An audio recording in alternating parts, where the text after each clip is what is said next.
شریعت نے کہا کہ دونوں ایک دوسرے کا دل جیتنے کی کوشش کریں۔ چنانچہ آج کی اس محفل میں چند چھوٹی چھوٹی باتیں جن کے کرنے سے بیوی کا دل خوش ہوتا ہے اور بیوی کرے تو خاوند کا دل خوش ہوتا ہے، یہ جو چند باتیں ذہن میں آئیں بس ایک روانی میں لکھتی گئیں، یہ ساری باتیں نہیں ہیں۔ آپ سوچیں گی تو ہو سکتا ہے اس سے 5 گنا اور زیادہ اچھی باتیں آپ اکٹھی کر لیں، but it's a food for thought. اتنا ضرور ہے کہ ان باتوں سے آپ کو ایک اندازہ ہو جائے گا کہ میاں بیوی کو آپس میں محبت پیار سے کس طرح رہنا چاہیے۔ اگر محبت پیار کی زندگی ہے تو پھر شریعت کے مطابق پرسکون زندگی ہے۔ آج کل کیوں شادی کو نوجوان اپنے لیے ایک قید سمجھتے ہیں؟ اس لیے کہ شریعت کی پرواہ نہیں ہوتی، دونوں غلطیاں کرتے ہیں اور شادی پھولوں کی سیج کی بجائے کانٹوں کی سیج بن جاتی ہے۔ لطیفہ مشہور ہے کہ نوجوان ڈاکٹر کے پاس گیا، ڈاکٹر صاحب کوئی لمبی عمر کا نسخہ بتائیں۔ اس نے کہا شادی کر لیں۔ تو وہ حیران ہو کے پوچھنے لگا کہ میں نے کہا ہے کہ لمبی عمر کا نسخہ بتائیں اور آپ کہتے ہیں شادی کر لیں۔ ڈاکٹر نے کہا اس لیے کہ شادی کرنے کے بعد آپ کو یہ خیال نہیں آئے گا۔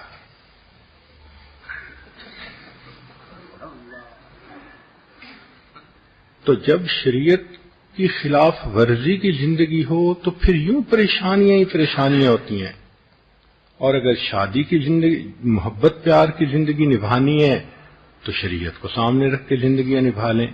پھر دیکھیں اللہ تعالیٰ دلوں کو کس طرح جوڑتے ہیں اور دلوں کو کس طرح ایک دوسرے کے ساتھ نتھی کر دیتے ہیں۔ چنانچہ شادی کے شروع میں مرد نے جو محبت کا اظہار کیا تھا اس کو پوری زندگی کے لیے معیار بنا لیا جائے اور وقتاً فوقتاً ان باتوں کا تذکرہ کرتے رہنا چاہیے۔ تذکرہ کرنے سے یادیں تازہ رہتی ہیں۔ شریعت نے کہا کہ مرد جب گھر آئے تو مسکراتا ہوا کشادہ پیشانی سے داخل ہو، دعا پڑھے تاکہ گھر میں برکت ہو، اور بیوی کو محبت بھرا سلام کہے۔ اور بیوی اگرچہ ہی کاموں میں مصروف ہو مگر اپنے آپ کو فارغ کر کے خاوند کا سلام قبول کرے۔ خاوند اپنی بیوی کو 10-15 منٹ فوکسڈ اٹینشن کا دے، اس سے پوچھے آپ کا وقت کیسے گزرا، آپ نے اس دوران کیا کیا۔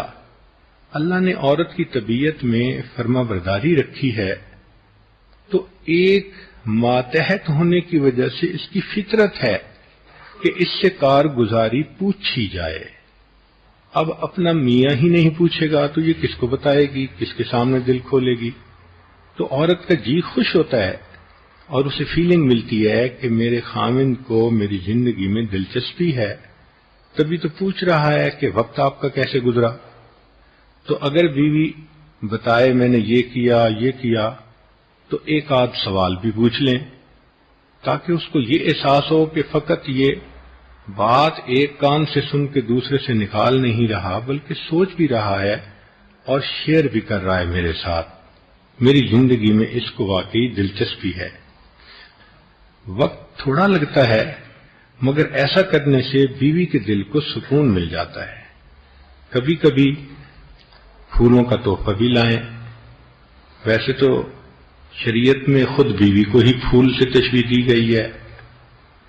ایک روایت میں ہے کہ سیدنا علی رضی اللہ عنہ گھر میں تھے تو انہیں کچھ دل لگی سوجھی تو فاطمہ الزہرا رضی اللہ عنہ کو دیکھ کر فرمانے لگے ان النساء شیاطین خلقن لنا، کہ عورتیں یہ شیاطین ہوتی ہیں، اللہ نے ہمارے لیے ان کو پیدا کیا ہے۔ تو فاطمہ الزہرا رضی اللہ عنہ نے برا نہیں منایا بلکہ فوراً کہا کہ ان النساء ریاحین خلقن لکم وکلکم یشتہی شم الریاحین، کہ عورتیں پھول ہوتی ہیں، اللہ نے آپ لوگوں کے لیے پیدا کی ہیں اور تم میں سے ہر بندے کا دل چاہتا ہے میں پھول کو سونگوں۔ تو علی لانو مسکرا پڑے، فرمان لگے ہاں تمہارا جواب میری بات سے بہت بہتر تھا۔ تو اللہ رب العزت نے خود عورت ہی کو پھول کی طرح بنایا ہے، تو اس کے لیے اگر پھول کا تحفہ لائے تو یہ بھی محبت کا ایک اظہار ہوتا ہے۔ ایک بات ذہن میں رکھنا کہ عورت کی فطرت ہے کہ مرد جب بھی تحفہ لائے گا وہ اس کی مارکنگ میں اس کو ایک ہی نمبر دے گی، چاہے وہ تحفہ چھوٹا ہو اور چاہے وہ تحفہ کتنا بڑا قیمتی کیوں نہ ہو۔ لہذا عقل کی بات یہ ہے کہ بیوی کے لیے چھوٹے چھوٹے تحفے لائے۔ اس کی وجہ کیا ہے کہ نمبر تو ایک ہی ملنا ہے، پھر مہنگے تحفے یہ خود خریدے گی تو اسے قدر بھی آئے گی۔ بیوی کو دیکھ کر محبت کی نظر ڈالیں، یہ ضرور بتائیں کہ وہ کیسے لگ رہی ہے، اس لیے کہ وہ نہا دھو کے کپڑے پہن کے خامند کے انتظار میں ہوتی ہے، تو وہ چاہتی ہے کہ خامند میرے بارے میں کوئی تعریفی فقرہ کہہ دے۔ یہ تعریف کا فقرہ کہنا یہ سنت عمل ہے، چنانچہ نبی علیہ الصلوۃ والسلام کی مبارک زندگی سے اس کی مثالیں ملتی ہیں۔ پیار کی بات کرنا، محبت کی بات کرنا، اس سے میاں بیوی کے دلوں میں ایک کوولنٹ بانڈ بن جاتا ہے، محبت گہری ہو جاتی ہے۔ جب بیوی بات کرے تو خاوند کو چاہیے کہ پوری توجہ سے سنے۔ مردوں کے اندر ایک یہ کوتاہی ہوتی ہے کہ اگر وہ 5% اٹینشن کے ساتھ بھی کوئی بات سن رہے ہیں تو وہ سمجھتے ہیں سن تو رہا ہوں۔ بیوی خاوند کی فل اٹینشن چاہتی ہے، توجہ چاہتی ہے، لہذا بات کرتے ہوئے اگر ہو موقع تو بیوی کے ہاتھ پہ ہاتھ رکھیں۔ یہ ایک رابطہ جو ہاتھ کا ہے، اس سے بیوی کو اپنائیت کا احساس ہوتا ہے۔ اگر آپ دفتر میں یا بزنس میں ہیں تو درمیان میں سے وقت نکال کے ایک چھوٹی سی کال کر کے بیوی کی خیریت ضرور دریافت کر لیں، ضرورت دریافت کر لیں۔ آپ کو کسی چیز کی ضرورت ہو تو میں آتے ہوئے لیتا آؤں، یا کوئی اور چیز ہو، انسان ہے، صحت ہے، بیماری ہے، ضرورتیں ہیں گھر کی، تو اس طرح اپنے کام کے وقفے کے دوران ایک چھوٹی سی کال بیوی کے لیے ایک نعمت ثابت ہوتی ہے۔ بیوی کو ہر روز بتائیں کہ آپ اس سے محبت کرتے ہیں۔ یہ سوچ لینا کہ اب بیوی ہے، محبت آپ سے ہی تو کرتا ہوں، نہیں، اس کی ضرورت ہوتی ہے۔ اس لیے تو حدیث پاک میں آتا ہے کہ نبی صاحب نے فرمایا، حمیرہ تم مجھے مکھن اور کھجور کو ملا کر کھانے سے زیادہ پسندیدہ ہو؟ تو عائشہ لان نے فوراً جواب دیا، اے اللہ کے حبیب صلی اللہ علیہ وسلم، آپ مجھے مکھن اور شہد کو ملا کے کھانے سے بھی زیادہ محبوب ہیں۔ اب یہ جو محبتوں کا اظہار ہو رہا ہے، یہ امت کی تعلیم کے لیے ہو رہا ہے کہ دیکھو تم بڑے صوفی صافی ہو، نیک ہو، عبادت گزار ہو، دین کا کام کرنے والے ہو، تمہاری عبادتیں سب الگ اپنی جگہ، گھر میں تم آؤ تو بیوی سے محبت کا اظہار کرو۔ چپ رہنا، منہ بنائے رکھنا اور کہنا کہ ہاں آپ ہی سے تو محبت کرتا ہوں اور کس سے کرتا ہوں، محبت اظہار چاہتی ہے۔ نہ مشک چھپ سکتا ہے نہ عشق چھپ سکتا ہے۔ جس خامد کے دل میں محبت ہوگی اس کی باتوں سے اس کا اظہار ہو کر رہے گا، بیوی کے دل میں محبت ہوگی اس کی باتوں سے اظہار ہو کر رہے گا۔ اسی طرح اگر خامد شہر سے باہر کا سفر کرے تو اس کو چاہیے کہ باہر کے شہر میں بھی اپنے فون کو آن رکھے، بند نہ کر دے، اور اگر آن رکھے تو اس کو اٹھا بھی لیا کرے، کیونکہ کئی مرد جب دوسرے شہر میں جاتے ہیں تو سمجھتے ہیں کہ جان چھوٹ گئی۔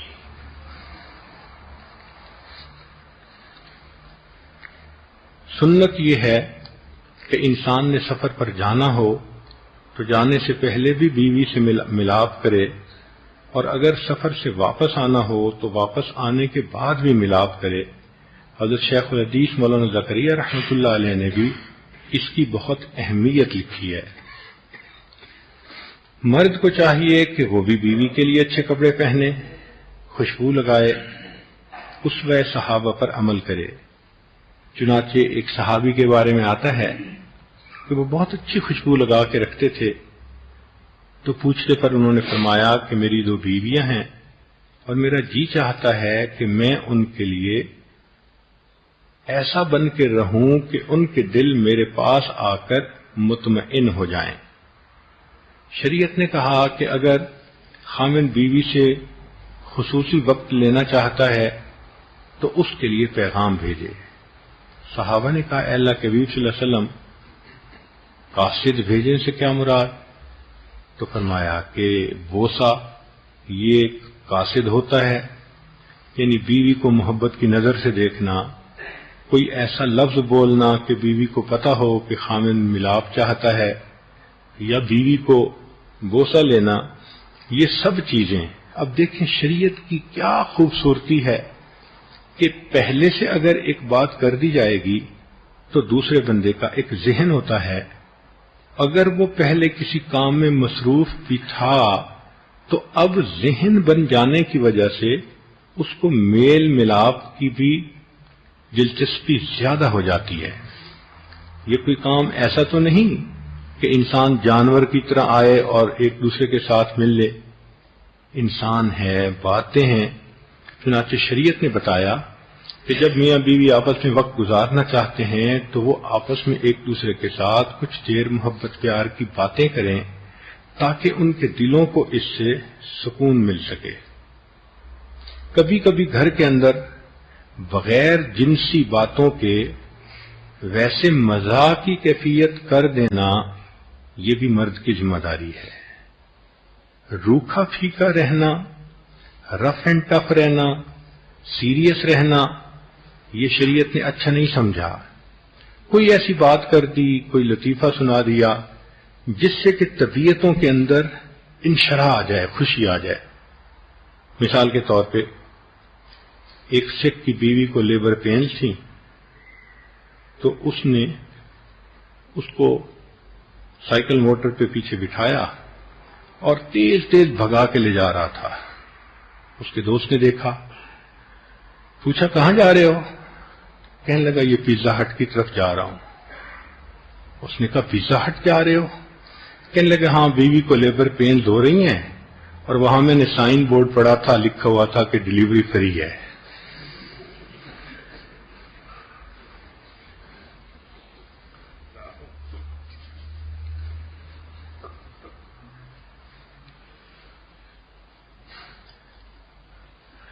لوگوں کے سامنے بیوی کو محبت بھرے الفاظ کے ساتھ خطاب کریں۔ مثال کے طور پہ زینب جی، مریم جی، عائشہ جی، یہ جی کا لفظ استعمال کرنا مرد کو محسوس تو ہوتا ہے کہ میری انا کے خلاف ہے، مگر شریعت نے اس کو پسند کیا ہے۔ آپ محبت کا لفظ بیوی کے لیے بولیں گے تو آپ نہیں سمجھتے کہ یہ ملٹی پلائی ہو کر کتنی محبت بیوی کے دل میں آپ کے لیے پیدا کر دے گا۔ کئی مردوں کو دیکھا ہے کہ دوسروں کے سامنے بڑے روب سے خطاب کرتے ہیں، وہ خطاب کر کے اپنی چودراہٹ تو دکھا دیتے ہیں مگر بیوی کے دل میں کتنا بڑا سوراخ کر دیتے ہیں اس کا ان کو پتہ نہیں ہوتا۔ بیوی بھی انسان ہے، پاؤں کی جوتی تو نہیں ہے نا، تو گفتگو کے اندر محبت بھرے الفاظ سے اس کو بولنا، کہنا، یہ بھی شریعت کی تعلیمات میں سے ہے۔ مجمع کے اندر لوگوں کی بجائے بیوی کو اہمیت زیادہ دیں۔ ہم نے دیکھا ہے کہ رشتہ داروں میں آپس میں کوئی ایسی محفل ہو تو پھر دوسرے لوگوں کے سامنے بیوی کو بھول جاتے ہیں، دوسرے لوگوں کی کیئر زیادہ کرتے ہیں، بیوی کو اگنور کرتے ہیں، تو بیوی کی ہارٹ برننگ ہوتی ہے۔ ایسا کرنا مناسب نہیں، یہ بیوی کا شرعی حق ہے کہ اس کو دوسروں کی نسبت زیادہ اہمیت ملے۔ بچوں کے سامنے بیوی کو اہمیت بہت زیادہ دیا کریں، اس لیے کہ بیوی نے بچوں کی ہی تو تربیت کرنی ہوتی ہے۔ کئی مرد بچوں کے سامنے بیوی کو ڈانٹ ڈپٹ کر کے سمجھتے ہیں کہ ہم نے گھر فتح کر لیا. یہ بہت ہی ان پڑھ اور جاہل ہونے کی دلیل ہے. آپ اگر بچوں کے سامنے اپنی بیوی کو خود ذلیل کریں گے تو کیسے توقع کر سکتے ہیں کہ وہ بچے کل اپنی ماں کی بات مانیں گے؟ وہ کہیں گے کہ ماں کی تو ویلیو ہی کوئی نہیں. تو ماں کی ویلیو بچوں کی نظر میں بنانا یہ خاوند کی ذمہ داری ہوتی ہے. بیوی کو بتایا کریں کہ جب آپ دور تھے، آفس میں تھے، بزنس پہ تھے، تو آپ نے اسے یاد کیا اور آپ اسے مس کر رہے تھے. اتنی سی بات کر دینے سے بیوی کے دل کو سکون ہوتا ہے. جب بیوی سے بات کریں تو آئی کنٹیکٹ کو مت بھولیں، اس لیے کہ بیوی چاہتی ہے کہ خاوند کی محبت بھری نظر میرے اوپر پڑے. لہذا بیوی سے بات کرتے ہوئے آنکھوں میں آنکھیں ملا کے بات کرنا، اس سے محبت ایک دوسرے کے ساتھ اور زیادہ بڑھتی ہے. شریعت نے یہ کہا کہ اگر کسی کام کے لیے گھر سے باہر جانا ہے اور اگر گھر میں کوئی اور ایسا نہیں، بیوی سے ملنا ہے، تو ایک دوسرے سے مل کے بوسہ لے کے پھر جائیں. حدیث پاک میں ہے کہ نبی علیہ الصلوۃ والسلام نے ایک مرتبہ نماز کے لیے جانا تھا. عائشہ رضی اللہ عنہا فرماتی ہیں کہ نماز کے لیے نکلتے ہوئے نبی علیہ السلام نے میرا بوسہ لیا اور نماز کے لیے تشریف لے گئے. تو اس سے معلوم ہوتا ہے کہ اللہ کے پیارے حبیب صلی اللہ علیہ وسلم کی مبارک زندگی ہمارے لیے روشنی کا ایک مینار تھی. www.darsequran.com